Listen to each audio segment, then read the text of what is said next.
Welcome to SOS Crime, the channel where we uncover the darkest stories of history's most infamous figures. Tonight, we turn our focus to Pablo Escobar, a man who wielded unimaginable power, terrorized a nation, and built a cocaine empire that brought the world to its knees.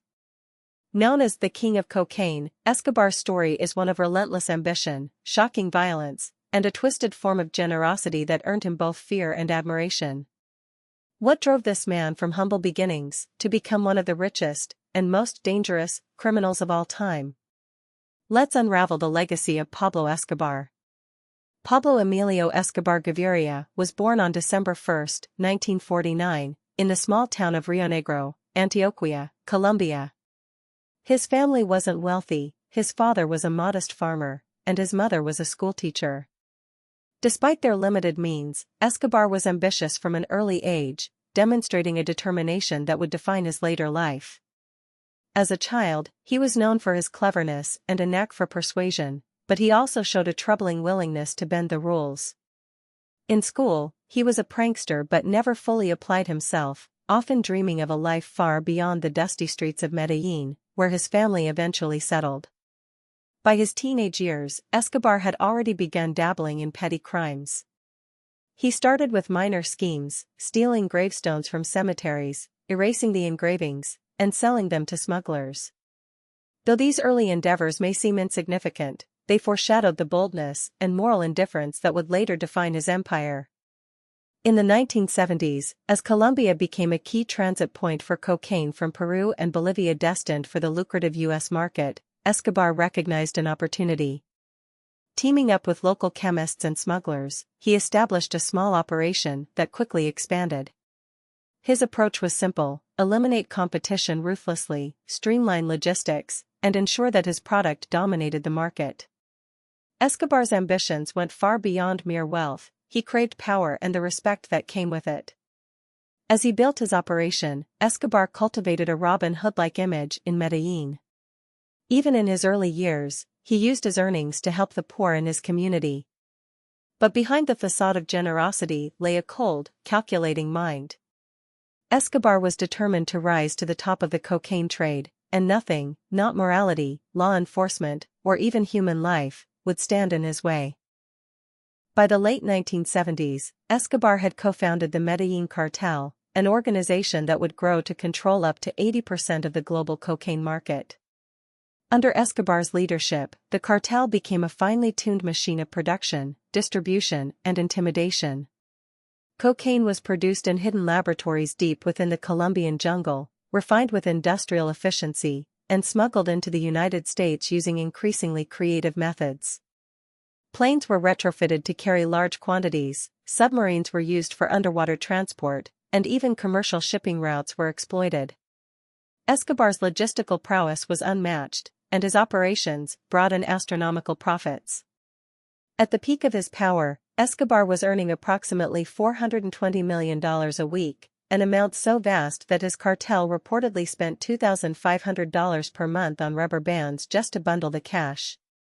Yet Escobar's ambitions extended beyond mere financial success. In 1982, he was elected as an alternate member of Colombia's Congress, using his wealth to buy influence and political power. He donated millions to local communities, building schools, sports fields, and housing projects. To many of Medellin's poor, Escobar was a savior, a man who cared for the downtrodden. This Robin Hood persona shielded him from scrutiny, even as his cartel unleashed unprecedented violence across the country. But Escobar's foray into politics also marked the beginning of his downfall. When journalists and politicians began to investigate his criminal activities, Escobar responded with unrelenting brutality. He ordered the assassination of Rodrigo Lara Bonilla, Colombia's justice minister, who had dared to speak out against him. The killing sent shockwaves through the nation and solidified Escobar's reputation as a ruthless and untouchable figure. Escobar ruled his empire with an iron fist, employing a simple but effective strategy: plata o plomo, meaning silver or lead. You either accepted his bribes or faced his bullets. This philosophy extended to anyone who crossed him: judges, police officers, politicians, and journalists. By the mid-1980s, Colombia was engulfed in a wave of terror orchestrated by Escobar and his cartel. Car bombs exploded in public places, assassinations became routine, and entire neighborhoods lived in fear of his wrath. One of Escobar's most notorious acts of terror came in 1989 when he ordered the bombing of Avianca Flight 203. Believing that a presidential candidate opposing his cartel was on board, Escobar's men planted a bomb, killing all 110 passengers and crew. The attack was a horrifying demonstration of his willingness to sacrifice innocent lives to achieve his goals. Around the same time, Escobar's cartel was also implicated in the bombing of Colombia's DAS building, which housed the country's intelligence agency. The explosion killed over 50 people and injured hundreds more, leaving a scar on the nation that remains to this day. Despite his brutality, Escobar maintained a strange duality in his public image. In Medellin, he continued to invest heavily in the community, building housing projects, soccer fields, and even a zoo that featured exotic animals imported from around the world. For the city's impoverished residents, he was a hero, a man who used his wealth to uplift the poor.